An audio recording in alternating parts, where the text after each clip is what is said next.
Pessoal, então a gente vai falar agora sobre o que tem que ter num bom ETP, né? Os passos.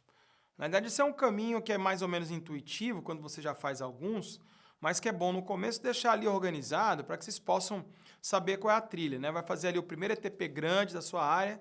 Então, por onde eu começo? Vai no seu material. Primeiro passo é listar os normativos. E logo em seguida ver o que aconteceu na contratação anterior, no passo 2 ali. Bom, eu reuniria ali, né, as normas todas que orientariam a contratação e verificaria com o pessoal da área o que tivesse acontecido no contrato anterior. Se tivesse histórico, é bom saber para tentar fazer ali talvez de um modo melhor. Não diferente, mas aperfeiçoar por vezes aquilo que foi feito de maneira que funcione melhor nessa nova contratação. Joia? Volta para o seu material. No terceiro passo ali, ó, a gente pode examinar e deve se o ETP ele tem que ser classificado como sigiloso, né? Se tem que se atribuir sigilo a esse ETP. Então, o que é isso, Sandro? Por vezes a solução a ser adotada, ela não pode ser tornada ostensiva, né? Pode acabar prejudicando a instituição se isso for colocado a público. Então, existe uma lei, que é a Lei 12.527, que é a Lei de Acesso à Informação, que permite que documentos e informações sejam colocados ali como sendo de acesso restrito, pelo menos até determinado momento. Sandro, dá um exemplo disso. Sala cofre com os dados da Valec, que envolvem os modais do Brasil, pessoas, faturamento. Isso talvez precise de um certo sigilo até pelo menos alguma etapa do procedimento, ok? Na sequência, vai no seu material, quarto passo, justificativa da necessidade. Aí eu fiz uma recomendação, né? Essa justificativa de necessidade teria que ser feita pelo requisitante. É o requisitante quem sabe, né, o que é necessário ali para contratar bem. Então, se, por exemplo, eu sou da área de educação corporativa da empresa, né, alguém da área técnica lá precisa saber um pouco mais do modal ferroviário, né, e treinar os empregados da Valec nesse campo. Eu, da educação corporativa, né, do RH da empresa, não tenho condição de descrever essa solução, de justificar essa necessidade.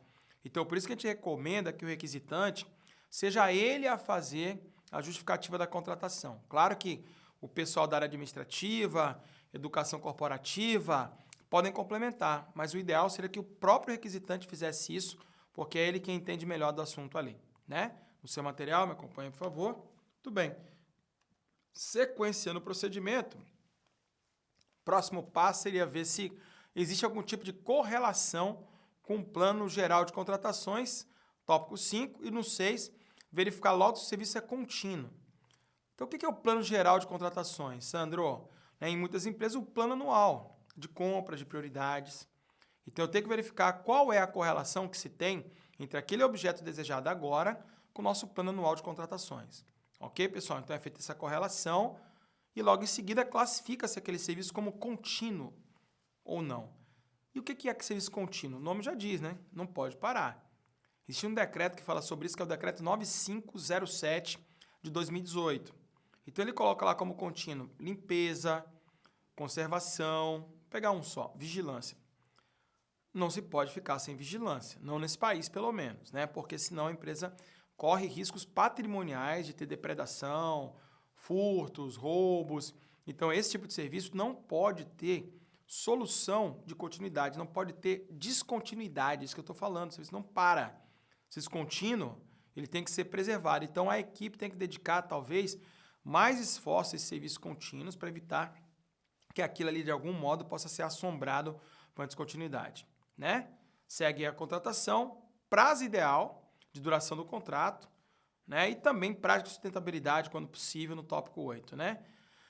Prazo ideal é porque, às vezes, fazer o contrato por um período qualquer pode causar prejuízo para a empresa. O contrato tem que ter prazo, tá, pessoal? A legislação exige, qualquer contrato com a administração tem que ter um prazo sempre. Agora, imagina que seja um contrato grande, né? Só para você planejar isso, fazer, né, direitinho, vai levar aí, sei lá, 6 meses.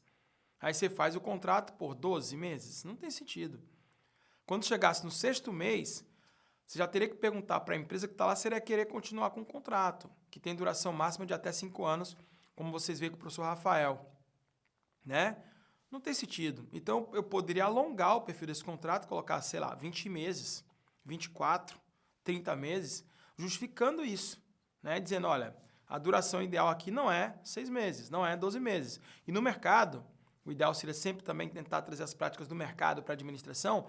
E no mercado, esses contratos duram em média 30 meses, né? Que muitas vezes é bom, né, para a administração, porque quando o contrato é maior, como que pensa o fornecedor? Ele pensa, putz, eu tenho um prazo maior, eu vou diluir meus custos nesse contrato, porque eu vou ficar mais tempo com esse contrato e acabo barateando o preço, o custo para a administração. Joia, agora é preciso investigar essa solução aí, ok? Sustentabilidade. Existe também um decreto que cuida disso, que é o 7746. Nesse decreto 7746, se tem ali práticas de sustentabilidade, certificações, enfim, o que pode ser demandado para tentar contribuir para que esse país seja um pouco mais sustentável. Interessante que no Brasil, quase sempre que se fala de sustentabilidade, pensa-se em meio ambiente, né, tratamento de dejetos, resíduos, enfim, né, também, mas no decreto do pregão, que é aquele decreto 10.024, que foi citado ainda há pouco, fala-se de sustentabilidade ambiental, mas também econômica, que é a questão das MES e EPPs, cultural e social. Então, são pelo menos 4 aspectos de sustentabilidade aí. Sandro, social, cultural? Imagina a FUNAI, que atua Brasil afora, né? Imagina que a FUNAI vai contratar algum serviço para instalar numa daquelas unidades indígenas, que convive muitas vezes com índios que não foram branquilizados ainda, que não foram ambientados com convívio com o branco, né? Um dia desse a gente viu, né, o que aconteceu com um indigenista que foi assassinado por uma tribo dessa.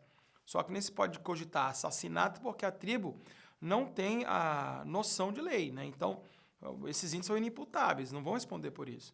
Então, quando a FUNAI contrata uma solução para uma área dessa, ela tem que, primeiro, pensar na cultura que ali habita e na sociabilidade também dos pesquisadores que estão ali. É isso que a norma quer dizer. E que muitas vezes o operador, né, o cara que está na administração, não entende. Quando se vê essa palavra sustentabilidade no país, sobretudo de tempos para cá, isso tem crescido em preconceito. Ah, sustentabilidade é caro, né, isso para o país não é tão bom, impede o progresso. Sustentabilidade não é só floresta não, querido. Tem muitos aspectos sociais, culturais e econômicos também, ok? Maravilha, vai no seu material, então já foram 8, passam 15, tá? Tudo bem. Necessidade de contratação, melhor, transição contratual e possíveis soluções de mercado. Explico. Naquele caso lá da Telebrás, né, quando uma nova empresa assumisse, se fosse o caso, a manutenção da internet no Brasil, só para uma empresa passar para outra o serviço, como a gente disse por aqui, para essas bandas do Maranhão, né, para passar o serviço, eram 9 meses. 9 meses para que a empresa nova pudesse compreender o que seria realizado ali. Então é muito tempo, e mais ainda, né? Quem está assumindo o lugar de outra que é uma concorrente. Né? Então imagina a dificuldade de fazer essa transição, porque quem está saindo está louco porque está perdendo o contrato. Né? E quem está entrando precisa entender para não haver problemas depois, né, na prestação desse serviço que eu ilustrei aí. Né? Então é importante pensar nessa transição contratual. Soluções de mercado, 10º passo. Vamos embora, contratar limpeza aí para a Valec. Ah, beleza, bora terceirizar. E calma. Terceirizar já assim, né? Nem pensar. Vai contratar gente para deixar aqui o dia todo? Por que não contrata diária? Né? Aspas, diária, né? Por serviço por resultado. Por que não coloca um empregado no quadro da Valec? Sei lá, né? Pode pensar algo parecido com isso. Alguém que seja do próprio quadro da Valec. Não sei. Né? Seria uma solução plausível também. Então, na realidade, quando eu falo aqui de possíveis soluções de mercado, o que se quer dizer com isso é que eu tenho uma gama, né, de soluções aí possíveis que eu deveria, antes de contratar, examiná-las também. Ok? 11º passo ali, acompanhe no seu material.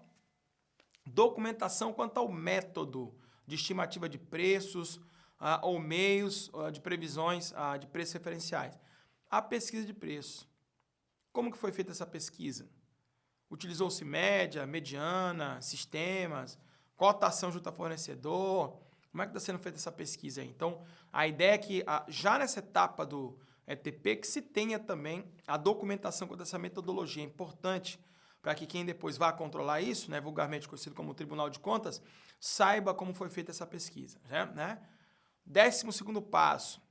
Parcelamento, isso é quase obsessão no TCU, tem uma súmula sobre isso, súmula 248. ela fala que sempre que possível o objeto tem que ser parcelado. Qual a ideia? É a mesma da feira quando você vai. Você vai numa banquinha, seu João, vim comprar banana, tá aqui. Vai no outro, seu José, vim comprar aqui a cebola, tá aqui. Ah, seu Antônio, vim comprar aqui carne, tá aqui. Né? Cada barraquinha dessa aí vende um produto. 1, 2, 3, né? Poucos ali, cada um na sua área de especialização. Agora, eu quero no mesmo local cebola, banana e carne. Não vá em cada barraca na feira. Vá no supermercado.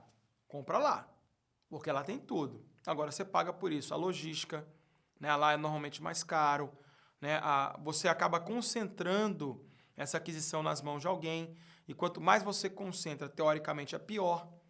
Porque vai chegar um tempo que a gente vai ter meia dúzia de lojas aí funcionando no mercado, todas elas determinando o preço. Né? Se você tem pouca gente fornecendo. Caso clássico disso, licenças para computadores, né? Que mais?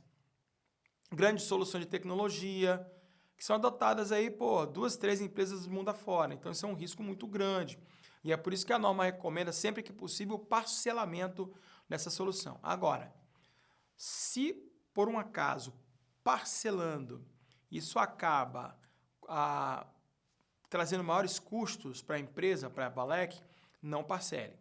Então, se você vai contratar, por exemplo, né, trilhos, contrata trilho num local, madeira no outro, montagem em mais um, transporte no outro, você vai ter 20 contratos só para assentar aqueles trilhos numa ferrovia.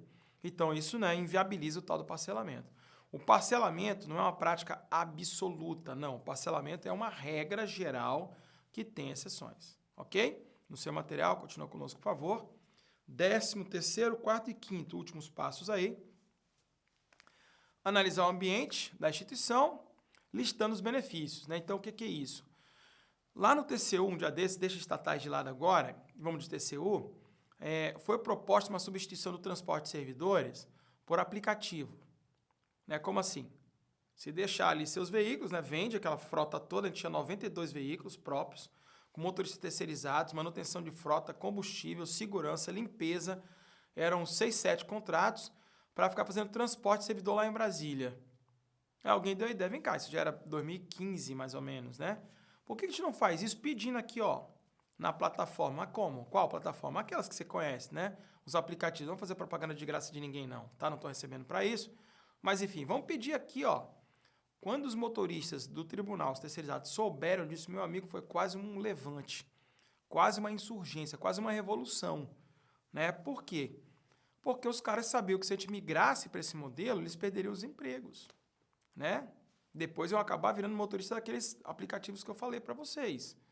Mas por que eu estou dizendo, tratando nesse aspecto assim? Porque o ambiente, a instituição, a receptividade pode ser importante para a implementação de uma solução desenhada pela equipe. Ou seja, quando você começa a fazer ETP, que você começa a pensar no que você está contratando, aí as coisas podem, né, tendem a mudar. Então, pensando nisso, é importante avaliar um ambiente de transição também. Listando os benefícios. No caso do TCU, a gente fez uma análise e agora, né, comprovou esses dados. A gente listou, olha, vai reduzir frota, vender patrimônio, né, reduzir despesa de pessoal terceirizado. Né, e agora a gente comprovou isso, foi avaliado em... Está sendo ainda, né, não estão totalizados, mas a expectativa, a estimativa do tribunal é que a despesa seja reduzida em 70%. Despesas de transporte lá no TCU vão cair de 100 para 30, para vocês terem uma ideia. Nossa, 70? Uhum. Só que qual era o problema de antes? E a gente nunca tinha parado para discutir isso. Alguém dizia, mas sempre foi assim. Vai mudar agora por quê? Então, o que os ETPs fazem também é rediscutir criticamente as soluções pensadas, que sempre foram de um modo. Então, essa também é uma das ideias intrínsecas aos estudos preliminares. Ok? E, finalmente, 15º e último passo, considerar a necessidade de capacitar os servidores, né, para lidarem com essa contratação, com os documentos, com a fiscalização, que é o que vocês estão fazendo agora. Né? Então, não adianta só pegar o TR de alguém, como eu vejo por aí normalmente. Ah, me arruma um TR seu aí, deixa eu copiar. Não é assim, não. Você tem que entender o que está acontecendo ali. Senão, você vai copiar uma solução que não é sua, de acordo com a necessidade de alguém que fez de acordo com a sua própria, ou então você vai implementar alguma coisa que seja pouquíssimo útil mais adiante. Joia? Maravilha. Fechado aí a TPs, então. A gente dá uma paradinha rápida. Volta já já no próximo bloco.